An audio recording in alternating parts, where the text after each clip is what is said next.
kembali lagi. Nih, kita udah ada di Kemar Aquarium. Nah, di sini itu gudangnya ikan predator. Langsung aja nonton videonya. Kita bakal bahas ikan predator dan info-info tentang bagaimana cara merawatnya.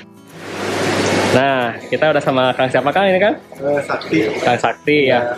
Nah, kita ini bakal bahas ikan predator dulu ya. Nah, Kang nih kan tadi kita udah banyak review nih, banyak banget jenis-jenis predator di sini.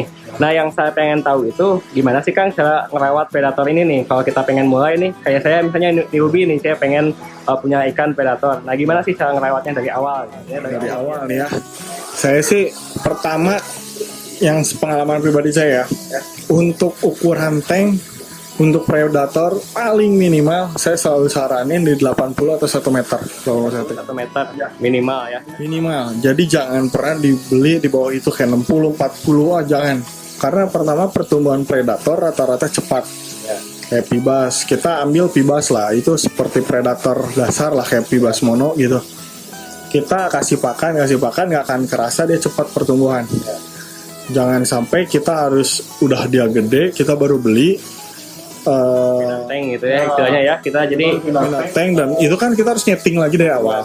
Harus ada penyesuaian dulu. Nah itu kan kasihan ke ikannya. Kalau saya sih lebih baik minimal 80 atau 1 meter udah ideal sih menurut saya. Ya karena itu untuk ukuran ikan-ikan minimal mono sampai ukuran 20 cm itu kan lumayan lah ya. Dia bisa 4 bulanan lah, 5 bulan. Ya masih bisa gitu. Sedangkan kalau 60 cm atau 40 cm wah udah nggak mungkin. Itu untuk predator. Lalu untuk air seminimal mungkin ya endapan, dinap. mau PDAM ataupun air pompa. Kebetulan sekarang pam juga lagi jelek ya. Kalau kualitasnya di sini aja kita pam aja keluar sampai kapur putih ya nggak bening gitu. Dan walaupun bening juga belum tentu itu bagus. Jadi oleh karena itu kalau saya saranin selalu endapin atau enggak kalau punya filter di rumahnya buat sebelum masuk ke akuarium atau sebelum masuk ke tangki itu lebih bagus. Di torennya sudah ada filter ya. Lalu pakai filter untuk filternya sendiri ya normal aja kayak kapas. Bisa pakai Jepmet Gini ya, bisa pakai Jepmet. Untuk medianya kalau untuk predator bisa pakai bioring kok, bisa biobol, bioring itu nggak masalah. Ya, kenapa kalau siklet harus pakai karang jahe ya karena untuk naikin pH, sedangkan predator nggak perlu sebenarnya. Ya. Nggak perlu naikin pH. Jadi karang jahe nggak usah pakai karang jahe juga nggak apa-apa. Yang penting biobol, bioring untuk tempat bakterinya aja. Lalu heater. Nah untuk tinggal di Bandung, untuk tinggalnya pokoknya daerah-daerah dingin, daerah tinggi sangat diperlukan heater. Heater tuh berguna saat cuaca lagi mungkin kalau siang kayak gini cuaca anget ya, tapi nanti kalau udah malam atau menjelang subuh kita kan nggak pernah tahu kan. Nah kadang mungkin turun 2-3 derajat tuh ngaruh buat ikan. Nah itu yang bisa menyebabkan penyakit dari WS atau enggak bahkan bisa sampai tiba-tiba sudden death gitu karena ya itu perubahan iklim, perubahan suhu. Makanya ya lebih baik pakai sedia heater. Untuk heaternya ini di berapa derajat Kang? kalau derajat kurang lebih di 28 sampai 30 aja. Ya nggak usah kurang, nggak usah lebih juga. Udah cukup segitu. Untuk perawatan rutin ya pertama kita lihat dulu isi akuariumnya. Kalau isi akuariumnya banyak banget, hampir full, sebisa mungkin sih besoknya sisa pakan nih kita ambilin. Jadi satu hari kita misalnya kasih makan, ada sisa kita langsung ambil. Nah, itu yang kadang orang males di situ untuk predator. Tapi itu sangat ngaruh karena endapan pakannya itu bisa jadi amoniak. Nah, itu yang bisa tiba-tiba jadi bom amoniak yang mati semua. Jadi jangan heran kalau misalnya ada orang kok bisa mati ya semuanya sekaligus satu waktu semua ya. Dalam jangka waktu 1 hari padahal pH nggak mati, aerator tetap jalan, heater ada, oh ternyata pakan pakan biasanya dari. Amoniak itu ya. Nah, ya pakan yang cuma kadang kan predator cuma makan misalnya kepalanya doang Iya. atau badannya. Mereka kalau udah makan kayak gitu nggak jarang semuanya jarang dihabisin, ada yang sisa gitu itu cepet-cepet diambil. Jadi sebisa mungkin nih kalau kita saat kasih pakan kita tungguin sejam 2 jam, habis nggak habis ya syukurnya kalau habis, tapi kalau ada sisa langsung kita ambil, lebih baik kayak gitu. Itu saran saya, lebih baik kayak gitu. Jadi jangan sampai dia napin lama gitu. Lalu juga aerator tetap jalan. Nah, Kalau aerator tuh wajib nggak Kang? Atau mungkin kayak dari air dari atas ini kan dia nimbulin udara juga ya? ini gimana populasinya? Semakin banyak populasi, aerator semakin Wajib berarti. wajib. Aerator tuh wajib. Tapi aerator menurut saya lebih penting sediain. Dan kalau bisa pakai yang AC/DC. Kita pengalaman berapa kali sih sering mati lampu di Indonesia, ya kan? Nggak tahu tiba-tiba mati lampu, tiba-tiba dan nggak tahu lagi nyalanya berapa lama. Kalau pakai aerator AC/DC itu kebantu, minimal saat dia mati lampu langsung nyala. Nah, aerator ini pengganti oksigennya dia kan, minimal walaupun dia udah ada kucuran asalnya, dibantu dengan itu saat udah berhenti semua yang minimal ada aerator ini, dia masih bisa hidup ya. Apalagi PIBAS. Nah, untuk PIBAS tuh sangat diwajibkan kalau saya pakai AC/DC deh ya. Kalau yang pakai yang biasa sepengalaman saya ribet juga sih. Ribet tuh kalau pas lagi mati lampu, apalagi kan waktu itu kita pernah mati lampu sampai seharian tuh, satu kota ya, hampir beberapa kota. Nah, itu kita lebih baik udah sedia. Syukur-syukur kalau di rumahnya ada genset kan, tapi kan tidak, karena nggak semuanya orang punya genset. Lebih baik mengeluarkan sedikit, costnya lebih mahal daripada aerator biasa, Daripada resiko yang ditanggung lebih besar. ya, karena memang untuk merawat predator tuh agak ekstranya lebih lah. Oke. Lalu abis aerator udah sih, selebihnya tinggal kembali lagi ke kita yang menjaga, yang sebagai hobis. Kita harus perhatiin lah. Pertama, kalau dia sakit, kalau dia udah gejala-gejala sakit, itu kita harus perhatiin.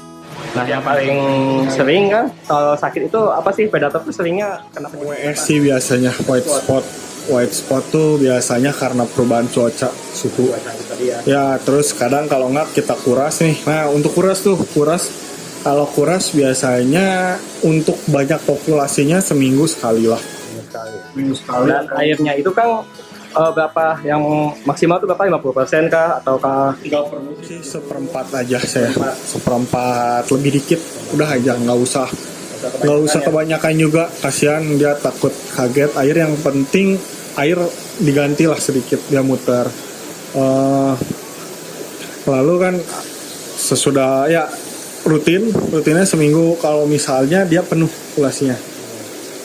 Kalau misalnya nggak terlalu penuh, ya kayak tadi nih, kayak ini, minimal 2 minggu. 2 minggu aja udah cukup. 2 minggu untuk air diganti itu udah cukup. Karena ya keseringan juga nggak baik. Karena ikan pun harus beradaptasi dengan air baru. Lalu kadang suka bertanya apakah penggunaan garam baik atau enggak. Silakan pakai aja. Ya, penggunaan garam itu nggak dilarang, tidak membuat predator kenapa-napa lah, kecuali pari. Oh, kalau pari dia nggak boleh. Pari boleh asalkan garamnya dilarutkan di luar. Jadi tidak boleh dilarutkan di dalam akuarium. Ya. Jadi pari itu kalau misalnya kena garam, dia kalau Sundanya muringkel kali ya. Oh gitu. Ya. Ya lintah gitu ya maksudnya. Karena dia kan nggak ada sisiknya ya. Nah, oleh karena itu kalau memang ada parinya dan mau pakai garam, lebih baik larutkan dulu di luar. Baru dimasukin. Pakai air. Jangan sampai langsung. Nah, ini info penting nih. Ya. Karena nggak semua orang tahu. Di garam tersebut kan kadang ada yang tajam-tajam, itu gampang ngebuat luka pari gitu. Lalu udah sih selebihnya balik lagi ke hobisnya ya, gimana ngerawatnya, gimana kasih pakan minimal sehari 2 kali. Nah lalu kalau misalnya kalau ditinggal nih, ditinggal pergi jauh, kalau bisa stay pakan. Nah untuk pakan kalau bisa saya selalu saranin ke konsumen, mau ikan mas, mau ikan impun, mau ikan lele, itu balik lagi terserah. Karena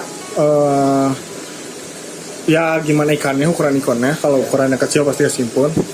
Tapi yang pasti yang harus digaris bawahi itu harus dicuci terlebih dahulu. Oh, takutnya bawa penyakit ya mas ya? Nah itu biasanya penyakit dibawa oleh karena ya pakan lah. Apalagi cuaca lagi jelek ini. Dan kita nggak tahu pakannya itu ngambil sendiri atau ngambil dari kali atau dari mana, kita nggak tahu ya. Nah kan kalau ternak sendiri ya syukur, biasanya bagus.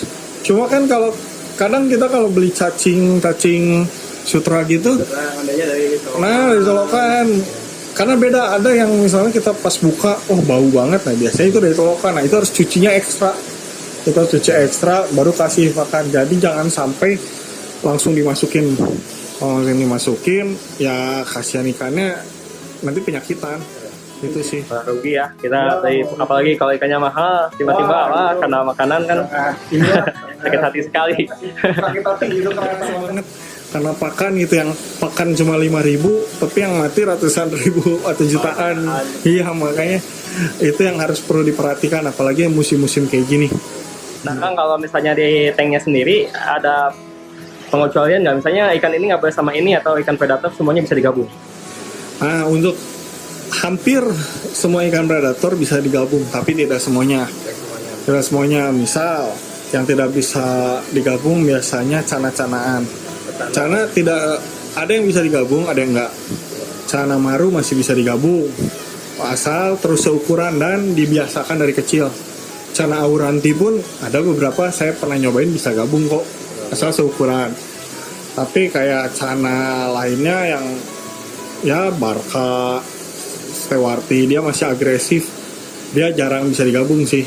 Cuma ya saya nggak ngejamin ya gabung itu. Untuk cana juga 50-50, 50-50 ya, karena itu juga ya gimana background dia lah, dia apakah udah terbiasa atau belum. Lalu ada wolfish juga, nggak semuanya wolfish bisa digabung. Kalau wolfish curug pira tuh yang masih asli dari sungainya dia nggak bisa digabung. Soalnya emang dia udah ngebreed, udah dari kecil digabung. Baru mungkin bisa. Curug pira kebetulan masih ngambil impor, dia masih belum ada breeding di Indonesia. Ya, dan itu dia masih benar-benar nggak bisa, walaupun digabungin sesama curug pira, jadi masih belum bisa. Jadi single ya? Iya, dia benar-benar single tank. Lalu apalagi ya, banyak sih beberapa ikan predator yang nggak bisa digabungin, kayak embu puffer juga. Puffer fahaka saya masih saranin masih bisa asal seukuran fahaka, tapi untuk embu puffer sendiri nggak bisa, dia lebih agresif, dia bakal nyerang sana sini. Tapi hampir kebanyakan jenis yang beredar di Indonesia itu bisa digabungin ya. Nah kalau untuk yang selain yang tadi disebutkan kan bisa semua ya digabungkan. Nah ada pengecualian nggak? Misalnya ukurannya harus semua sama atau ya, bagaimana? Untuk predator, tapi untuk predator siklit ukuran hampir harus sama. Harus sama, nggak boleh jomplang. Boleh beda paling 2-3 cm. 2-3 cm. 2-3 cm. Kalau lebih dari itu untuk predator biasanya lebih 5 atau hampir bahkan 10 bisa dianggap pakan. Jadi kalau misalnya cari aman ya, nggak boleh kita nggak boleh misal masukin langsung beli, masukin harus diperhitungkan juga ukuran. Nah bener, kalau misalnya kayak ini ikan Dutch ukuran misalnya 30 cm dimasukin Oscar ukuran 12 cm ya, Dutch bakal ngira itu pakannya dia. Ya karena kecil itu sih untuk makan. Kalau untuk pakannya sendiri kan mungkin nggak dia berantem gara-gara pakan. Misalnya kita telat ngasih makan tiba-tiba saling berantem. Pasti itu udah sering. Untuk predator salah satu yang harus diwaspadainya itu telat pakan. Lalu kita lihat populasi semakin populasi besar ya chance atau kesempatan untuk berantem tuh dia semakin besar. Nah, oleh karena itu ya sebisa mungkin sih populasi dijaga. Kalaupun emang populasi akan bertambah, lebih baik nambah tank atau enggak memperbesar tank. Ya, ya, dan pakan kalau misalnya memang berangkat pergi atau misalnya sibuk ya ditinggal-tinggal selama beberapa hari, lebih baik masukin pakannya di dalam. Misalnya kalau ukuran besar ya kasihin aja ikan mas, stay aja ikan mas, tapi ya tadi kembali harus dicuci dulu, dibersihkan dulu, itu jangan lupa. Udah sih itu aja ya, itu yang paling dasar-dasarnya yang sering tanya-tanya. Terima kasih banget ya mas. Ya, siap, makasih. Oke teman-teman, mungkin segitu saja. Jangan lupa klik subscribe dan like. Terima kasih telah menonton. Wassalamualaikum warahmatullahi wabarakatuh.